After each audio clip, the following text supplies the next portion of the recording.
بسم اللہ الرحمن الرحیم۔ عزیز طلبہ، السلام علیکم ورحمۃ اللہ وبرکاتہ۔ کیسے ہیں آپ سب؟ اللہ سے دعا ہے کہ آپ سب کو اپنی پناہ میں رکھے اور آپ کو ایمان اور زندگی کی برکتوں سے مالا مال کرے، آمین۔ ڈیئر اسٹوڈنٹس، پہلے بات کرتے ہیں اپنے پچھلے کام کی۔ اپنے پچھلے لیکچر میں ہم نے حدیث نمبر 1 کی تھی اور آپ کو اس کی لرننگ اور پریکٹس اسائن کی گئی تھی۔ کیا آپ نے اپنی ڈائری یاد کی ہے؟ امید ہے کہ آپ نے اپنی ڈائری یاد کی ہوگی اور اس کی تحریری مشق بھی کی ہوگی، اور اگر ایسا نہیں کیا تو آپ کے لیے بہت سا کام جمع ہو جائے گا۔ اب ہم آتے ہیں اپنے آج کے کام کی طرف۔ ہمارا آج کا کام ہے حدیث نمبر 2۔ حدیث نمبر 2 کتاب میں صفحہ نمبر 49 اور 50 پر موجود ہے، اور اس کے الفاظ ہیں۔ آپ نے حدیث کے معنی کو تحریر کرنا ہے، کتاب پر یا اپنے پاس ڈائری وغیرہ میں بھی لکھ سکتے ہیں۔ آپ حدیث کے الفاظ کے معنی لکھیں۔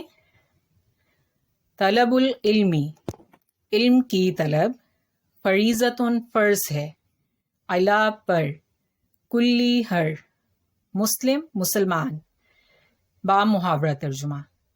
علم کی طلب ہر مسلمان مرد و عورت پر فرض ہے۔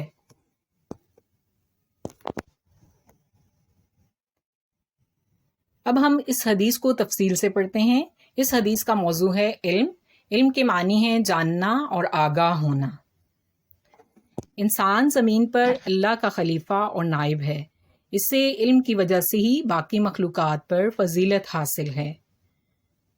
علم کی وجہ سے ہی فرشتوں نے حضرت آدم علیہ السلام کو سجدہ کیا۔ اس سے پتہ چلتا ہے کہ علم انسان کے لیے عظمت کی بنیاد ہے۔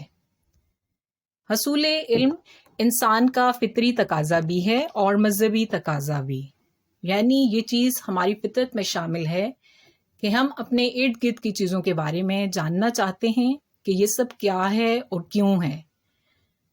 کائنات میں پھیلی ہوئی چیزوں کے بارے میں ہمیں تجسس ہوتا ہے اور ہم کوشش کرتے ہیں کہ ان کے بارے میں جانیں۔ اس کے ساتھ ساتھ، یعنی فطری تقاضا ہونے کے ساتھ ساتھ، علم مذہبی تقاضا بھی ہے۔ مذہبی تقاضا کیوں؟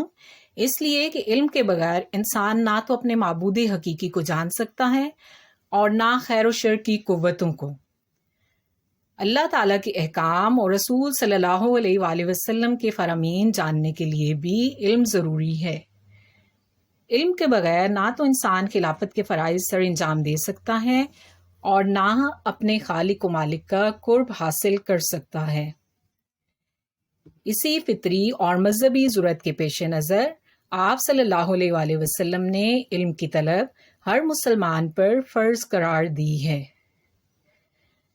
قرآن کریم میں متعدد مقامات پر علم کی اہمیت کا ذکر کیا گیا ہے۔ جب اللہ تعالیٰ نے حضرت آدم علیہ السلام کو خلیفہ بنانے کا ذکر فرشتوں کے سامنے کیا تو فرشتوں نے کچھ سوالات عرض کیے۔ تب اللہ نے حضرت آدم علیہ السلام کو چیزوں کے نام سکھائے۔ اس بات کا ذکر سورۃ بقرہ میں موجود ہے۔ قرآن کی کچھ اور صورتوں میں بھی یہ واقعہ بیان ہوا ہے۔ جب حضرت آدم علیہ السلام کو اللہ نے چیزوں کے نام سکھا دیے اور فرشتوں کے سامنے انہیں لے آئے، یعنی حضرت آدم علیہ السلام کو فرشتوں کے سامنے لایا گیا، تو اللہ نے فرشتوں سے کہا کہ تم ان چیزوں کے نام بتاؤ۔ فرشتوں نے کہا کہ پاک ہے تو، جتنا علم تو نے ہمیں بخشا اس کے سوا ہمیں کچھ معلوم نہیں، بے شک تو علم و حکمت والا ہے۔ اس کے بعد اللہ نے حضرت آدم علیہ السلام سے کہا کہ اے آدم، تم ان کو ان چیزوں کے نام بتاؤ۔ جب انہوں نے ان کو ان کے نام بتا دیے تو اللہ نے فرمایا، میں نے تم سے نہیں کہا تھا کہ میں آسمانوں اور زمین کی سب باتیں جانتا ہوں، اور جو تم ظاہر کرتے ہو اور جو پوشیدہ کرتے ہو وہ مجھے معلوم ہے۔ ان تمام باتوں کے بعد اللہ تعالیٰ نے فرشتوں کو حکم دیا کہ وہ آدم علیہ السلام کو سجدہ کریں۔ تمام فرشتوں نے آدم علیہ السلام کو سجدہ کیا سوائے ابلیس کے۔ اس نے انکار کر دیا تھا اور کافر ہو گیا تھا۔ آپ میں سے بہت سے بچے اس بات سے آگاہ ہوں گے، پہلے سے جانتے ہوں گے یہ واقعہ۔ لیکن ہمیں جو بات معلوم ہوئی وہ یہ ہے کہ حضرت آدم علیہ السلام کو علم کی وجہ سے فرشتوں پر فضیلت ملی، برتری ملی۔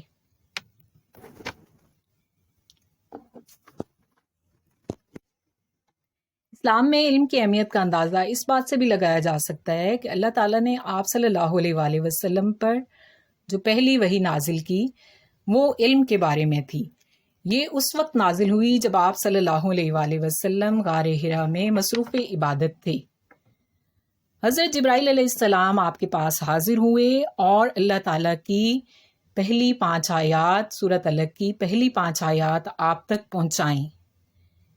سورۃ علق میں اللہ تعالیٰ کا ارشاد ہے، اپنے پروردگار کا نام لے کر پڑھیے جس نے پیدا کیا، جس نے انسان کو جمے ہوئے خون سے پیدا کیا۔ پڑھیے اور آپ کا پروردگار بڑا کریم ہے، جس نے قلم کے ذریعے علم سکھایا اور انسان کو وہ باتیں سکھائیں جن کا اسے علم نہ تھا۔ یعنی اسلام کا آغاز ہی علم سے ہوا۔ پہلی وحی میں آپ نے دیکھا کہ پہلی وحی میں ایمان لانے، عبادت کرنے، نماز پڑھنے یا کسی اور فرض کو ادا کرنے کا حکم نہ دیا گیا، بلکہ پڑھنے کی تاکید فرمائی گئی۔ یعنی جب ہم علم حاصل کرتے ہیں تبھی اللہ کی طرف سے عائد کردہ فرائض یعنی نماز، روزہ، عبادات کے بارے میں آگاہی حاصل کرتے ہیں اور انہیں انجام دیتے ہیں۔ اور اگر ہمیں پتہ ہی نہیں ہوگا تو ہم کسی بھی عبادت کو کیسے کریں گے؟ جہاں علم حاصل کرنا فرض ہے اور یہ عظمت و سربلندی کا باعث ہے، وہاں جو لوگ علم کے زیور سے آراستہ ہوتے ہیں ان کا بھی بے حد بلند مقام ہے۔ اللہ تعالیٰ نے سورۃ مجادلہ آیت نمبر 11 میں فرمایا، جو لوگ ایمان لائے اور جنہیں علم دیا گیا اللہ ان کے درجات بلند فرماتا ہے۔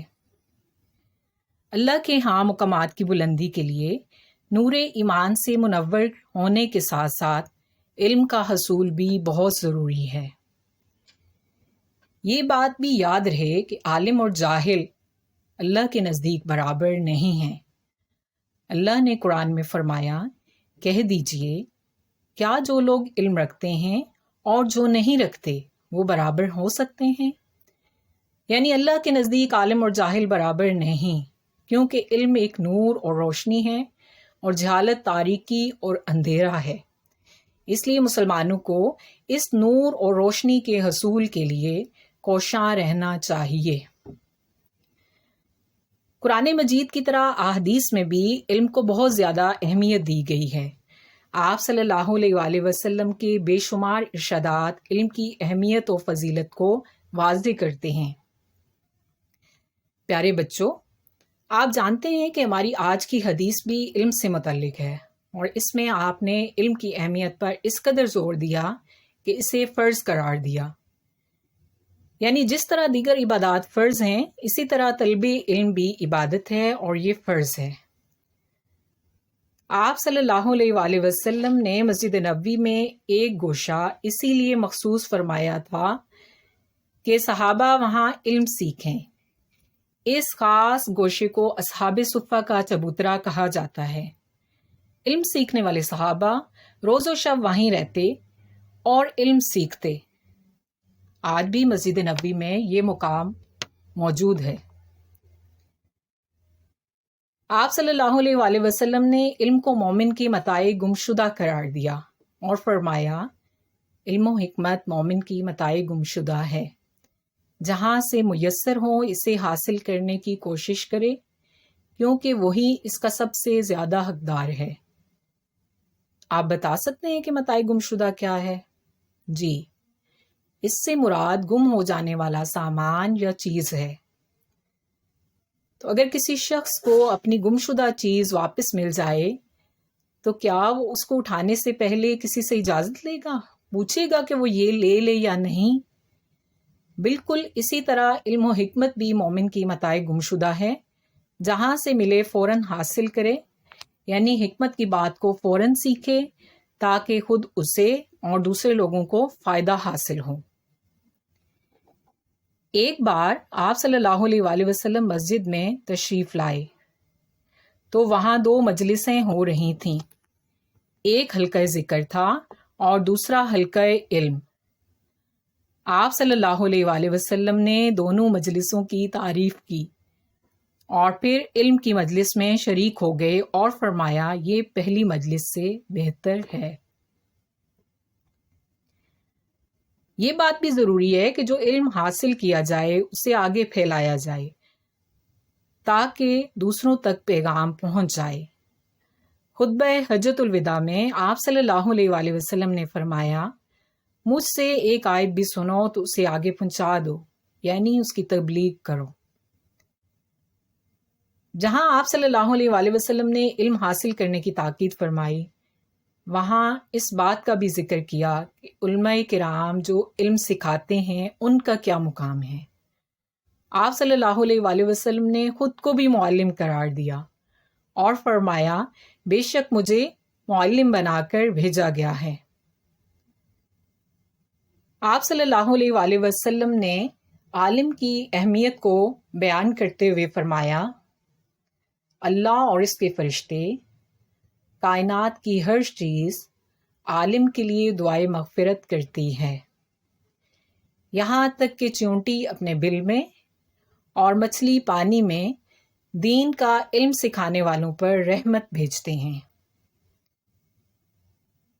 یعنی کہ اللہ تعالیٰ، اس کے فرشتے اور کائنات کی سب چیزیں ان لوگوں کے لیے دعا گو رہتے ہیں جو دوسروں کو علم سکھاتے ہیں۔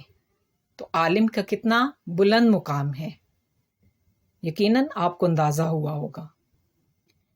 ڈیئر اسٹوڈینٹس، علم بہت اہمیت کا حامل ہے۔ دنیا اور آخرت میں کامیابی کے لیے، اللہ کی محبت اور قرب حاصل کرنے کے لیے، فرائض اور ذمہ داریوں کی ادائیگی کے لیے، اور سب سے بڑھ کر قیامت کے دن اللہ کی بارگاہ میں سرخرو اور کامیاب ہونے کے لیے نہ صرف یہ کہ علم حاصل کرنا ضروری ہے بلکہ اس پر عمل کرنا بھی بے حد ضروری ہے، کیونکہ علم بغیر عمل کے بیکار ہے۔ تاریخ یہ بتاتی ہے کہ اللہ تعالیٰ نے ہمیشہ حکومت اور سلطنت سے اسی قوم کو سر بلند فرمایا جسے علم و عمل میں، یعنی علم و عمل میں برتری حاصل تھی۔ علم ہی کی بنا پر مسلمان پوری دنیا پر چھا گئے، لیکن جب انہوں نے اس سے غفلت برتی اور علم کی روشنی سے دور ہوئے تو زوال کا شکار ہو گئے۔ خوش قسمت ہیں وہ لوگ جو علم حاصل کرتے ہیں، اور بدقسمت ہی اس سعادت سے محروم رہتے ہیں، اور اللہ کے کرم سے آپ بھی ان خوش نصیب افراد میں ہی شامل ہیں۔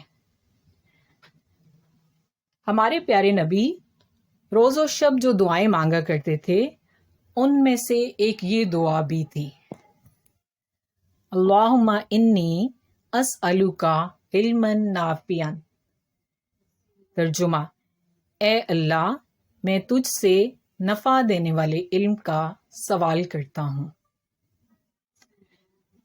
عزیز طلبہ، آئیے اب ہم اس حدیث کا اپنی عملی زندگی سے تعلق دیکھ لیتے ہیں، کیونکہ کوئی بھی آیت یا حدیث پڑھنے کا مقصد یہ ہے کہ ہم اس پر عمل کریں، صرف اسے جانیں نہ بلکہ اس پر عمل کریں اور اسے اپنی عملی زندگی کا حصہ بنائیں۔ اس لیے ہمیں علم کے حصول پر بھرپور توجہ دینی چاہیے۔ اس کی بدولت ہمیں نیکی، بدی، خیر و شر اور حلال و حرام میں فرق پتہ چلتا ہے۔ دینی علم کے حصول کے بغیر دنیا اور آخرت دونوں میں کامیابی ناممکن ہے، جبکہ اسلام دشمن قوتوں پر غلبہ پانے کے لیے سائنس اور جدید ٹیکنالوجی میں مہارت حاصل کرنا بھی ضروری ہے تاکہ دشمن ہم پر حملہ کرنے کی جرأت نہ کرے، اور اگر کر بھی دے تو اسے جواب بھی ملے۔ اس لیے ہمیں چاہیے کہ ہم اس فرض کی ادائیگی میں کوشاں رہیں تاکہ اقوام عالم میں سربلند ہو سکیں اور آخرت میں اللہ کی بارگاہ میں سرخرو ہو کر اس کی رضا حاصل کر سکیں۔ اب آپ اپنی آج کی ڈائری نوٹ کر لیں۔ آج کی ڈائری ہے حدیث نمبر 2 کا ترجمہ، تشریح اور عملی زندگی سے تعلق نوٹس سے یاد کریں اور ارشادات کی 2 بار تحریری مشق کریں۔ ہمارا آج کا کام مکمل ہوا۔ اللہ سے دعا ہے کہ آپ کے علم و عمل میں بہتری فرمائے اور آپ کو اپنے پیارے بندوں میں شامل فرمائے۔ اپنا خیال رکھیے گا۔